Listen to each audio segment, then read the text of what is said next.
389. Old people can keep going longer than young people. They'll tell you that themselves. They certainly rise earlier. Rivali won't be a problem for any of them. They don't eat so much. They wake up early in the morning.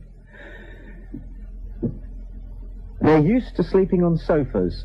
Therefore, they will probably find it a lot easier to do sentry duty and to sleep in the kind of machinery that they would be operating in 1998. Tanks, Trident submarines. Modern warfare is a push-button business. Free call 0500 10 53 89, and old people know how to push the right buttons. And Dad's Army was a great show, wasn't it? We need a modern equivalent. Instead of Clive Dunn and Arthur Lowe, we need a vehicle for the likes of Hugh Lloyd and Tony Slattery. What about Hugh Lloyd and Tony Slattery in charge of a Trident submarine? Free call 0500 10 53 89. This was a generation that cut what teeth it has left on the business of international affairs at their sharpest. They are at home in discussions about world peace. They've seen it all. They've eaten the T-shirt. We should be listening to them better than that. If there is a threat of conflict, we should be watching them and waving them off to battle, if that's what they want to do. Free call 0500 10 53 89. For the first time ever, the military tattoo at the Albert Hall would be worth watching, wouldn't it? I mean, that's all about cannons, isn't it, and bagpipes. That isn't exactly modern warfare. They'll know what... Why do they do that in the Royal Tattoo? Why do they have a race between two naval ships to get a cannon over two walls? It just... I wasn't aware that anything like that played any part at all in modern warfare. We're paying for it. Free call 0500 10 53 89. Let's make old people do their national service over again. They won't have to buy a new demob suit when they come out of the army because they've already got one. They won't need bromide in their tea because those kind of activities now, well, they've found new hobbies. And old people can be just as aggressive as young people, as I'm sure you've noticed. So they'd certainly be up for it. Free call 0500 10 53 89. Becoming an increasing problem for Western society. What to do with our elderly people? Well, we should do with them and for them what they want done. They've done it all before. They've done it well. You ask them. Let's give them the opportunity to do it all over again for us. I'm Tommy Boyd. This is Talk Radio. There's a good argument for listening. To Tommy Boyd. Free call 0500 1053 89. 0500 1053 89. Leo's our first caller this afternoon. He calls from London. Welcome to Talk Radio. Leo, good afternoon. Good afternoon. Sir. About this national service. Yes. I mean, I think it would be a good idea to start national service at 60 yourself. You would call up the Crumblies? Yep, I would. What age are you, may I ask? I'm 65 in November. I see. How much service did you do? I do 2 years. How much did you do last time? What do you mean last time? Did you do national service previously? No. No? Why not? Because I probably wasn't old enough. Really? Because you only get called up when you're 18. Yeah. And remember the British forces. Yes. So you quite like the opportunity to serve Queen and country? Oh yeah. I mean, I learned to drive there. Mm-hmm. So I was a driver. I was a staff car driver. Yeah. And the driving ability which they gave me, in 40 years, I've never had an accident. So it just shows you that the army is a good thing. Would you go and fight in the Gulf if it came to it? Yeah, I would. You would? Especially Saddam Hussein. You would? Yeah, I bloody would. You bloody would? Yeah. Right, Leo, thank you for your call there, you see. I confidently predict that there is no pensioner across Britain this afternoon who would deny themselves the opportunity to go and square things in the Gulf. But we don't want them. We don't ask them. I don't know what the oldest age at which you can sign up to the army would be. You can bet your bottom dollar that if you're 60, 65 or over, they won't want you. And that's not fair, is it? Jim calls from Hayes. Jim, you're on Talk Radio. Good afternoon. Hello. Hello, Jim. Hello. The point I'd like to raise is that you say about national service, you know, they've already done it once. Most of them have already taken their driving test as well, and that was probably about 50 years ago. And judging by the competency of some of them I see, you know, I wouldn't like to have them fighting for my country, you know what I mean? Well, there's not a lot of driving involved in modern warfare, is there? No, but I'm taking that as a, you know, for instance. Mm-hmm. But, I mean, a dangerous driver, you're saying that old people are dangerous drivers? Some of them, yeah. Some of them are. Well, I mean, I wouldn't like to generalise. Well, you have to generalise, otherwise you haven't got a point. Right, okay, I'll generalise then. Yeah. Thank you. Well, you are, aren't you? You're saying that old people don't drive as well as young people. Well, you know, I mean, they go 25 miles up the M11 the wrong way, things like that. No, I'm not saying not as well as young people. Yes, you are. Oh, okay then. Yes, exactly. All right. Right, so it's a question of whether it's competence on the road, right, or incompetence, or whether they're actually enjoying taking risks. No, I'm merely asking the question. Right. There's a way. Free call 0500 10 53 89. Paul calls from Twickenham. You're on Talk Radio. Paul, good afternoon. Hello, Tommy. I just thought we ought to send my mum. I think she ought to go down to the golf and sort Adam out, because he'd be on her knees in no time. What age is she? Oh, she's 60. Yeah. She gets in, doesn't she? Is she old enough? Yeah. Did she do her national service last time? No, she didn't. She missed out, so she ought to go and do it now, didn't she? But wouldn't you worry about her? No, goodness me. She'd have Saddam quaking in his boots. No, but seriously, you wouldn't want to be waving your mum off to war, would you? Oh, I think so. Seriously? I think she'd sort everybody out. Oh, come on. If it really came down to it, you wouldn't let her go, would you? You'd be up there, you'd be the first, you'd be saying, no, take me. You would. You know you would. Probably right. I know you're probably right, Tommy, when it really came down to it. Yeah. But I think he'd still be scared of her. Yeah. Of course, we're in a privileged position in this country, in as much as if the Gulf War returned, it would be fought over there. Yes. See, and whilst we can have a sort of semi-tongue-in-cheek discussion like this over here, ostensibly secure in the knowledge that the Gulf War won't get this far. When we're safe in Twickenham, it really doesn't matter a lot, I think, to a lot of people. There are people in Baghdad, of course, who are having to give this some thought. Some serious thought. Absolutely. Yeah. What do you do, Paul? What do I do? I sell for a living. Sell alarm systems for a living, Tom. You sell alarm systems.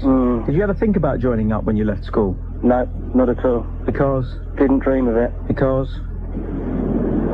I have a problem with people telling me what to do, Tom. Really? Yeah, it worries me a bit. Yes, and you're not really called for an awful lot of initiative in the army, are you? Well, I suppose some people say there's initiative involved in it, but I think there's an awful lot of, I don't know, being told what to do all the time, so you sort of get it drummed into you, don't you? Thanks for your call, Paul. Mary calls from Swansea. You're on Talk Radio, Mary. Good afternoon. Good afternoon, Tommy. Hello. My age is 62, and I think that I ought to be sent out. I'll go out with Paul's mum, if you like, and I can do the job of 10 people. Yes. I can cook, I can do air plotting, which I did when I was in the Air Force in the 50s. I can be a security officer, which I've done. I can do nursing, cooking, cleaning, and all the other things. And I'm not bad on a computer. I would like to go out as a spy, though. A spy? I reckon I'd look good in a yashmak. Well, everybody does, and then again, everybody doesn't. Is the point. Are you all for action in the Gulf, if it comes down to it? Oh, no, always diplomacy first, talk first. I'm glad to hear it. I'd have to say that, wouldn't I? We'd just be too silly. I really don't know why Great Britain always has to rush in first. Well, we're not really rushing in first, are we? I mean, we're sort of, you know, in America's lunchbox on this one, aren't we? They're sort of taking us in with them, it seems to me. But then we always are, aren't we, taken in with them? Well, the rock and roll presidents and prime ministers of this world have got a bond, haven't they? Yeah. Bill and Tony. I see that Tony's taken his electric guitar to Washington. And there's every possibility, provided they can make sure it happens right, that when Stevie Wonder and Elton John perform at this huge dinner that Bill is throwing for Tony, then Bill may do a bit of sax, Did Did you get your vowel right there? Thank you. Yes, well spotted. Good on you. Bill may play a little bit of sax, and Tony may pluck his electric guitar. Yes, and you had your teeth in for that one. I'd love to see it, though, wouldn't you? I would, wouldn't you? Yes, well, I think we're going to hear something like that, but we'd rather hear that they got together and sorted themselves out as far as the Gulf's concerned. Couldn't have been more. Did you see there was a report on the BBC News, I think last night, 9 o'clock, reporters just went around talking to people in Baghdad about, how it was. I did see it, yes. Yeah. Yeah. Made you realise, didn't it? You can't think of those people as the enemy. And they have, as we were as children, brought up to think their country is right. Yes, yes. When my father went off to fight the war, he didn't think that his leaders were wrong. No. So, yes, they don't know any different, do they? And he is a bad man, though, isn't he? Well, I don't know, is he? Oh, of course he is. Why is that, then? Well, he won't comply with the United Nations, will he? Well, why should he do that? I mean, I'm just having the argument here, but go on, you tell me why he should do that. It's his country. It's his country, but then we all live by laws, don't we? And we all belong to the one world, and we're all doing what is best for each other, surely, or hoping to. No, it doesn't quite. Again, it doesn't quite work like that. The United Nations involvement in Iraq, it's almost seemed to me, has been particularly dictated by Washington, as is often the case. I mean, where's the United Nations headquarters? In New York? Yeah. So what does that make you think? Why yes, isn't it somewhere else? Really, Why isn't it in Nairobi? Because they were a third world country, I suppose. So they're a country too. But still progressing, still developing. So? Not having facilities as New York has. Well, what facilities are they? Easy access to the great powers, I suppose. Yeah, and which is the great power that's right round the corner? You're right. You're winning. Yeah, well, I don't know what Saddam Hussein's regime hanged a journalist, Fazal Bazoft, an observer journalist, about 10 years ago, because they thought he was spying. I thought that was disgraceful and appalling. But as far as... But then there's a lot we don't hear about, isn't there? Well, you can't condemn a man for things that you haven't heard about, can you? No, I don't mean in that respect. I meant in other things. When I'm saying that Saddam is evil, there are a lot of things that he does that we don't hear the whole story about. Oh, Mary, you're far too bright to try that one. He's evil because of things nobody knows about. No, that we only hear a little about. Well, again, that's not good enough, is it, really, to condemn a man? Is it? No. No. What is it, really? Well, all right, then. I don't know. It's all about oil, isn't it, really? Well, I'm always ready to see both sides. Yeah, you see, I mean, so all the wars that I can think of have been old men sending young men to die. I agree there. You know? Yeah. You know? Yeah. And, I just don't know just numbers, aren't they? Not sure what this bloke's done. It's been nice talking to you. Thank you very much, Tommy. Thank you very much, Nice talking to you. Bye. Free call 0500 1053 89. I'm Tommy Boyd. This is Talk Radio. There's a good argument for listening. Free call 0500 1053 89.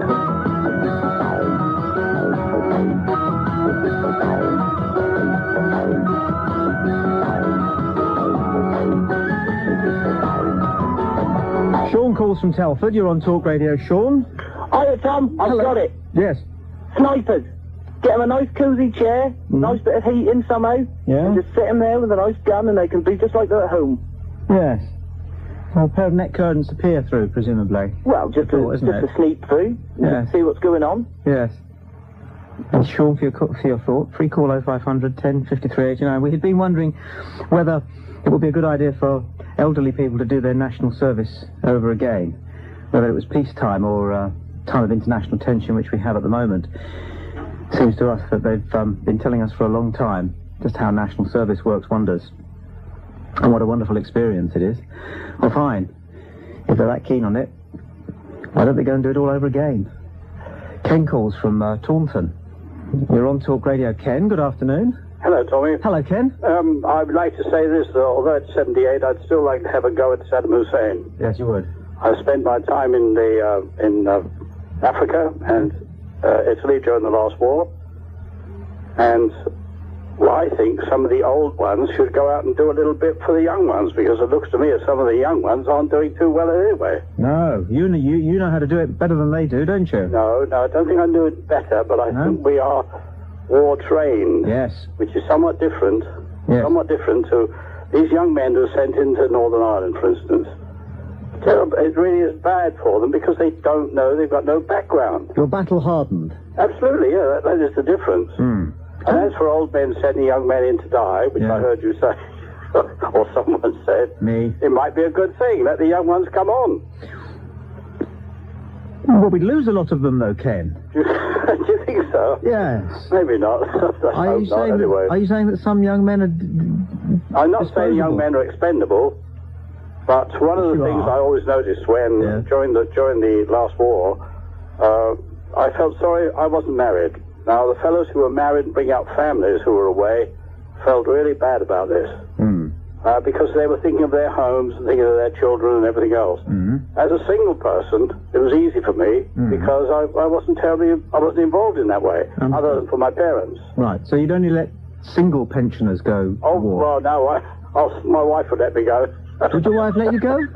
Oh, yeah, she'd say, go on, go. And you'd like to have one last crack at a dictator? I would, I would be quite willing. You'd like to have one last go at a megalomaniac? I was in a cavalry regiment. Would you? You were cavalry? Well, of course, it was a cavalry regiment which had tanks. Right. It was a Lancer regiment which had tanks. Yeah. And, I think we did damn well. You don't think, by any chance, that the generation that grew up, understandably knowing and hating Mussolini and Hitler, have transferred some of that imagery to this Saddam Hussein? No, I don't think so. No? I don't think so. I think we now realize that he has done some terrible things with the Kurds. He's done some terrible things with so many, and he will not let us see these wonderful palaces he's built. Now, if they are what he says they are, palaces, when you see all the money that he has spent on these palaces, and that the poor people in the country are running Ken, short of food, it doesn't really wash, does it? It doesn't stack up. This is the thing, it doesn't really stack up. It doesn't stack up, you're absolutely right. No, what you're saying doesn't stack up, mate. Really, does it? No, true. Do you think we like to have an international figure that we can loathe? No, I think not. Whatever happens, there'll always be someone, even in every locality or even every village. There'll be always someone who says, oh, he's a silly old so-and-so. Yes. But that's natural. That's human, isn't it? Yeah. See, I don't see it. I don't see I don't see that the harm that Saddam Hussein is alleged to have done to the Kurds is in any way worse than the harm... Well, wait a minute. What I'm saying is what he used to do it. Yes. It's not the way he did it, it's what he used to do it. Yes. I don't see that the harm that he's brought to the Kurds is in any way worse than the harm that's been brought to ordinary Iraqis by the sanctions which we've been a party to. Well, that's exactly what... Yeah, I agree. That's why I say when he's building all these wonderful places... Are we that much better than him, then? No, I don't think so. No, okay. No. And so what else has he done, then, that's marked him out as a megalomaniacal genocidal dictator, but us as the force of, the men on the white steeds? Well, there is one little niggle, things which niggles me. The Americans have made certain things that he's got to do, when the United Nations also told the Palestinians exactly what they are going to get, or might get. But the Israelis are not doing that which the Palestinians have been told they will get. Right. This I think, is another thing, they crack the whip. Anyway, good to talk to you. Yes, interesting to talk to you. Free call 0500 10 53 89. Wolf calls from London. Wolf, you're on Talk Radio. Good afternoon. Good afternoon, Tommy. How are you? Well, yourself? Good, fine. I think it's an excellent idea. I'd like to see pensioners sent out to the Gulf, but I'd like them to be lined up in front of our tanks and armoured vehicles, and they'll go first on the minefields. Because a tank, it's costing you and me sort of, 2-3 million quid a go, if one of those goes up. Pensioners are cheaper, Pensioners are much cheaper. Well, in fact, more expensive. Pardon? More expensive in many ways. Well, yes, you think of the healthcare and all the rest of it. If they go up, it's finished. All the national health bills and all the rest of it for that particular pensioner is sort of ended. But, you can always posthumously give them some sort of medal or you know, make them a colonel posthumously, you can do what you like, but you've saved that very, very important bit of kit. All right, both in London. Both in London, looking after the purse strings. Free call 0500 10 53 89. Evelyn's on the line from Sheffield. You're on Talk Radio, Evelyn. Good afternoon. Good afternoon. Hello. Yeah. You make a good pair, you two. Yeah. Who? Don't you? You really are ageist, don't you, Tommy? No, I'm only trying to give old people what they say they want. Well, we want to do is die in peace. That's all we want. Well, I would have thought... Yes. Well, you could sort of achieve half of it, couldn't you, if you volunteered for the golf? Which half? Well, the first bit. No, I was in the last one. Yes. And I would go again. Because I really don't think we can depend on the 18-year-olds today. No. This is my point. They can't do it. They can't read and write, half of them. No. I mean, we could read, and we could write, and we knew our tables. Yes. No, I didn't realise I was working on a secret weapon. I never knew. Which is what? You don't when you're 18. I was on radar. Really? Yeah. Right next to Shafe headquarters, just outside Portsmouth. Where the planes came over on a heavy artillery site. So you quite enjoyed your wartime activities then? I did. Yes. You never think of danger when you're that age. You see, my point is this, Evelyn, and it's a very serious point. A great many people who lived through the Second World War will tell you that it was magnificent. Yeah, because the poverty. Yeah. The poverty when the war started was terrible. Yes. And they loved it, right? Yeah, it's got good meals. Yes, right. We know. We got fitted out. Right, yeah. And the parties were wonderful. What parties? Oh, right, well, you enjoyed it, but you missed out on all the parties. Well, there were quite a few of them down south. Anyway. I bet there were. The point is this, Evelyn. If you like war that much, your generation, well, why don't you go and have this one? Yeah, I wouldn't mind. Because I can tell you, anybody under the age of about 35 just can't see the point of blowing people to smithereens for no apparent reason. Oh, they're going to put us at front of tanks, so what does that make us? Well, you know... Yeah? It sort of happened in 1939, didn't it?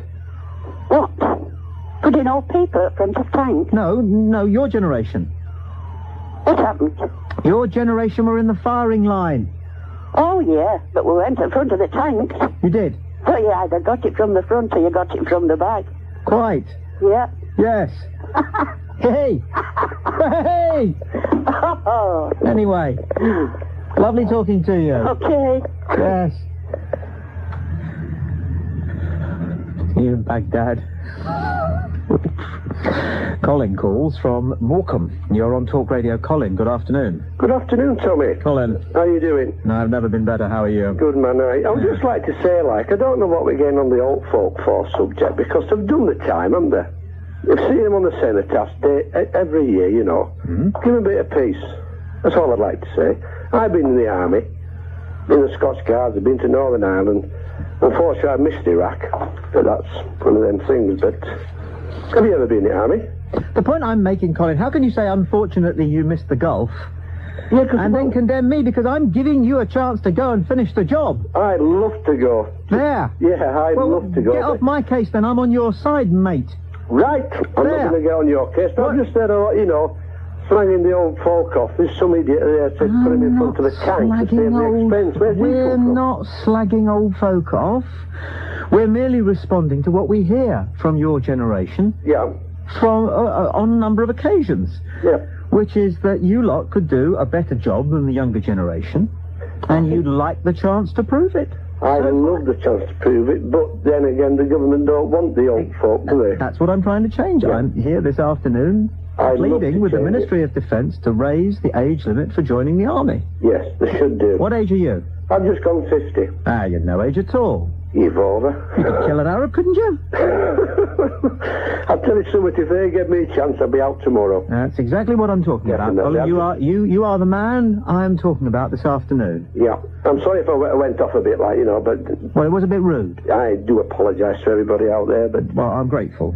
But... Very hurtful. The young ones today have no idea. No. Yeah, there should be national service back, I think, but there again, we won't go on that subject here. Yeah, I mean, in 1991, whenever it was, they stopped when they got to the Kuwaiti border. If we'd done that in 1945, you know... That's right. We'd have stopped at Alsace-Lorraine? No, I don't think so. Yeah. Yes. My daughter might have let me, but unfortunately they won't. You'd enjoy it, wouldn't you? Well, I wouldn't enjoy it, but it's making our point, isn't it? Yeah, absolutely. Colin, I'm grateful for your support on this one, sir. Okay. Thank you. Thank you. Free call 0500 10 53 89. Why don't we ask old people if they'd like to do their national service over again? They did it before. They enjoyed it. They know what combat is all about. And many of them are raring to go. All we have to do is arm them to the teeth. False teeth. Whatever. Joan calls from Wallington. You're on Talk Radio, Joan. Hello, Tommy. Hello. Well, it's not the old people that are sending young people off to war at the moment. It seems to me it's a couple of very young little chaps. It's Mr. Blair, who's awfully keen, and it's Mr. Clinton. He's terribly keen too. And they all wear baseball caps just to show how young they are and how likely they are to, you know, to take up the cudgels and go off and bomb people. Well, you see, we're both wrong. Because it's not actually even men. It's a woman. No, it isn't really. No, it is. No. It is. All right, so she may be doing it, but... No, she is. The ones who are pushing it, let's face it, are Mr. Blair and Mr. Clinton. No. They're getting all het up about it, they're getting all steamed up about it, and they're pushing this for all they're worth. They are not het up, they are not steamed up, and they've got plenty of other things on their plate. No, it's Madeleine Albright. No. It is. She's been told what to do. No, she isn't. She's out there sorting out herself. She's being told what to do. Aren't all women told what to do? What, Madeleine Albright? Do you know what I'm talking about? Yes. Nobody's ever told Madeleine anything.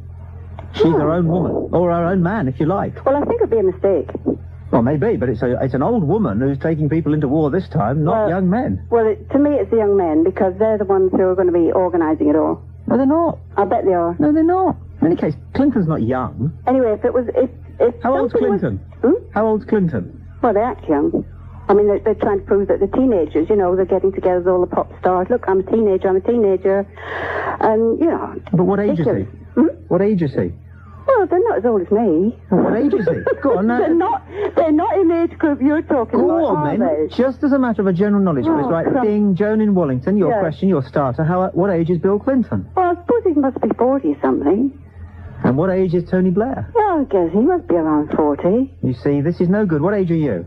I'm sort of around 60. Well, this is all pretty vague, isn't it? Yeah, because... when you go to the supermarket with 10 items or less, and they say to you, that'll be around £7, please. I'm the kind of person that goes to the supermarket for 3 items and comes out with 3 bags full of stuff. Quite, but they don't say... get home. They don't say to you that's somewhere around about £17, do they? No, but I do. I do before I get there. I say, I think it's going to be about... And it's never around £17. It's more like 25, isn't it? Right. Well, as far as I'm concerned, Tony Blair and Bill Clinton are old men. It's just that they're in a profession where you can still be comparatively young in your middle 50s. Well...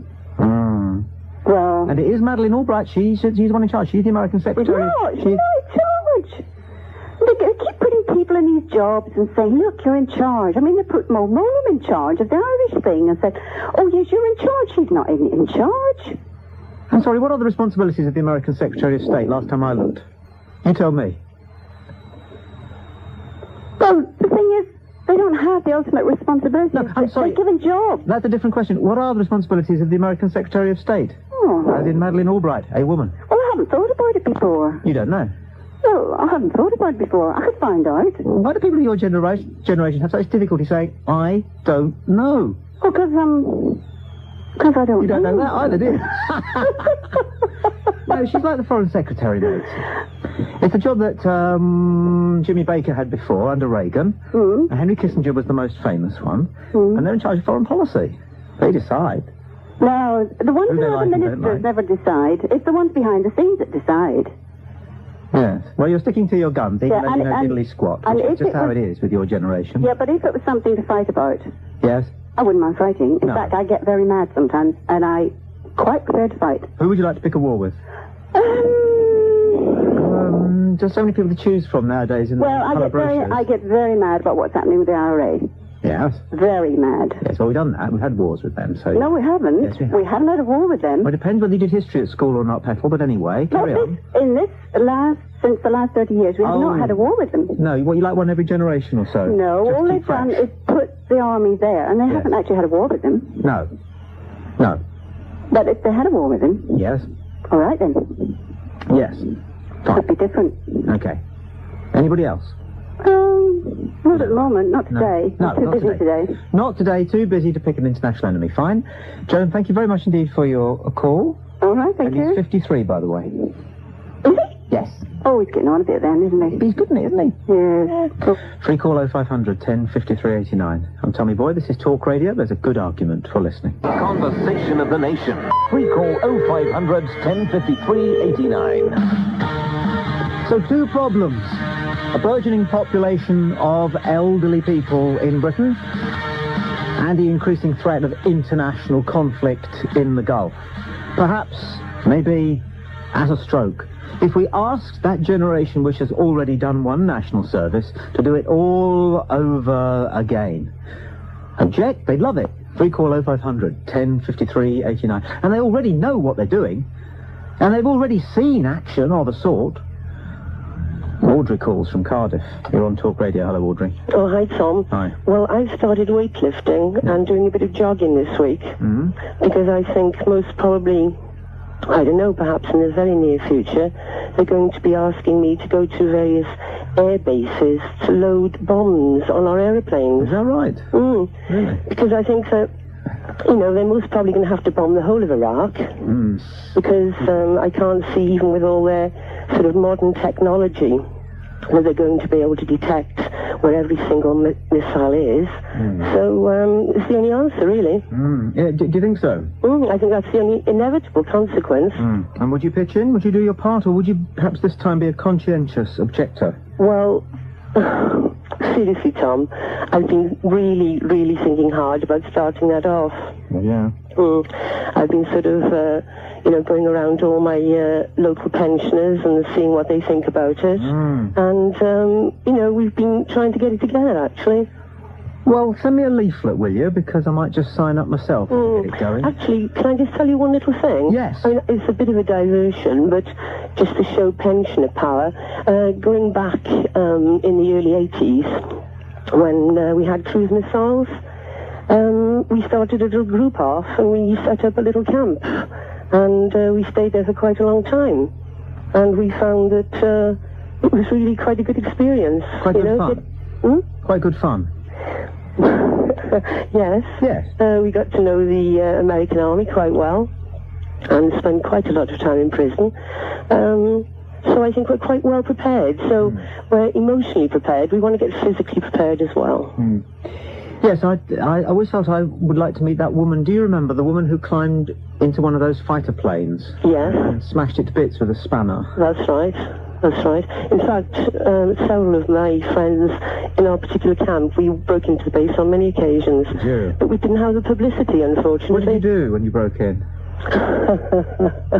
Well, actually, I didn't actually have the chance to break any aeroplanes because within a matter of minutes we were just dragged off and pushed into various vans and put down into Newbury prison. So there wasn't a lot of damage I could do apart from breaking down the fences. So how much stir have you done, Audrey?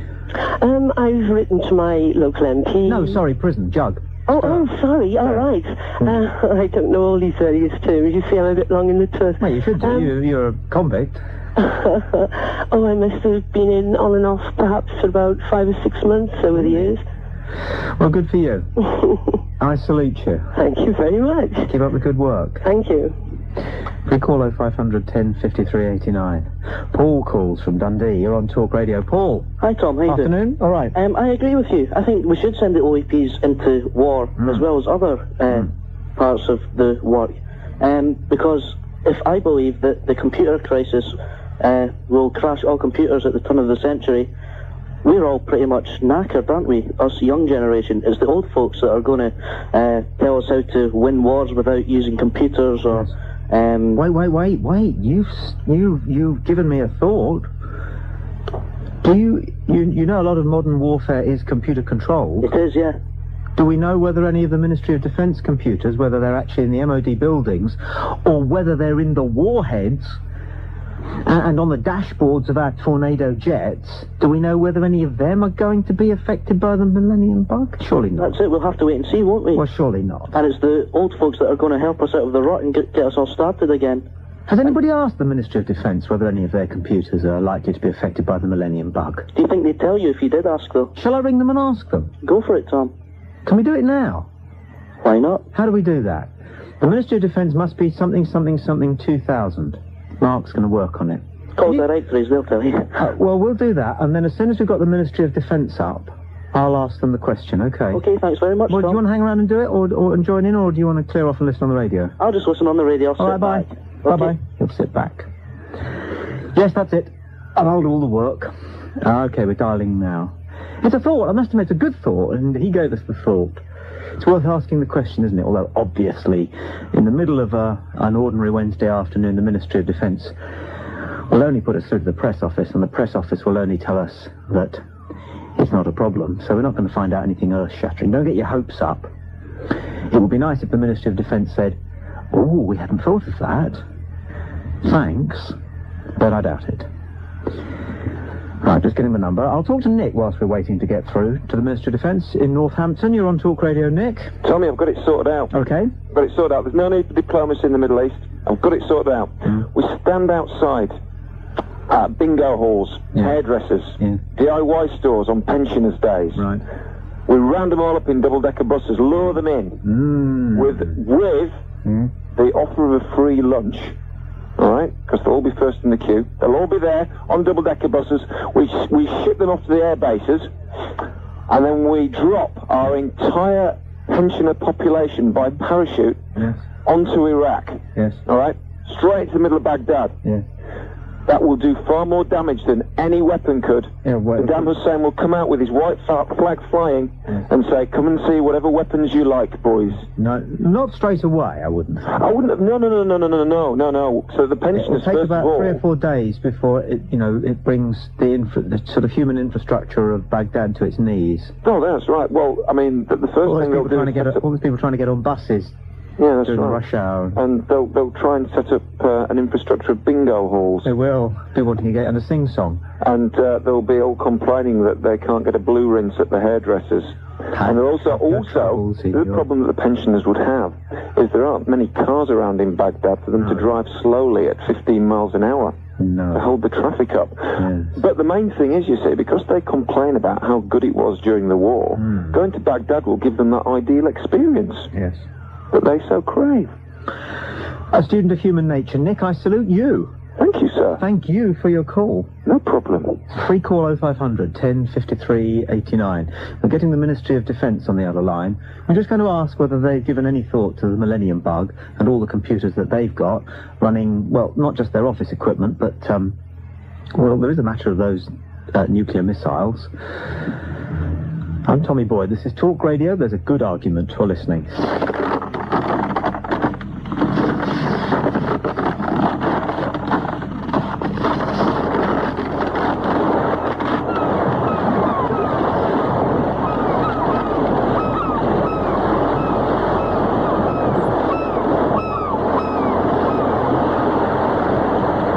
The most relaxing British holidays and short breaks turn up every Thursday in Dalton's Weekly. I'm talking with a politician at the centre of the latest Cash for Questions controversy. Now, are you prepared to tell us exactly what you asked? Yes, I asked how soon I could start speaking French. I'm sorry? I called Linguaphone free on 0800 02 0406.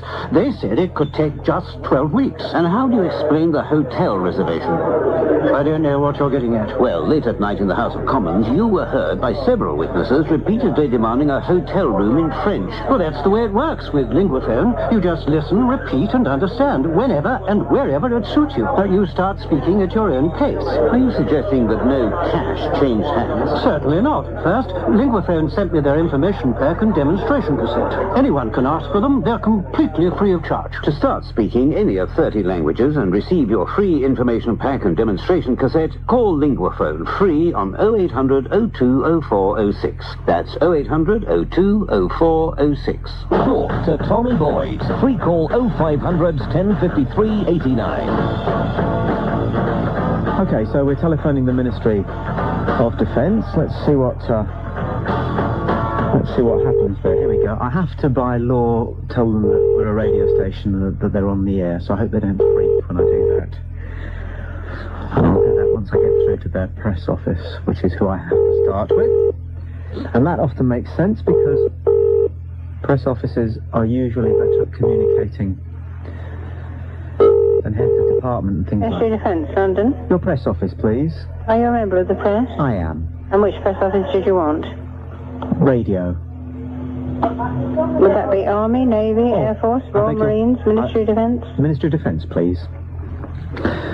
I didn't have to tell her she's on the radio because I asked her for any state secrets, but I'll have to say it now. Defence Press Office. Hello, it's Talk Radio. We're on the air at the moment. Right. Is that all right? No. Oh, okay. Am I still on the air? Well, yes. I just wanted to ask you a question. We were just interested. We're doing a phone-in program about the. I'm sorry, I can't talk on the air. I know. He's gone, you see. Well, you ring them up then. You ring them up and ask them the question. You do it. I mean, I'm talking to you listening. They're in the phone book where you can get it from directory inquiries. I mean, you can't ring the press office, I know. But why can't we know whether the Millennium Bug is in our Trident missiles? All right, I'll tell you what we'll do. I'll tell you what I'll do. If you'll stand the silence, I'll go and ring them. I can't do that. That's not very good radio, is it? It would take about 3 minutes of dead air. I know. I'll put Chris on the air. Chris, are you there? Hello? Hello, Chris? Yeah, hello. Hello. Yeah, listen, I've got to go. Yeah. So will you host the show for a couple of minutes?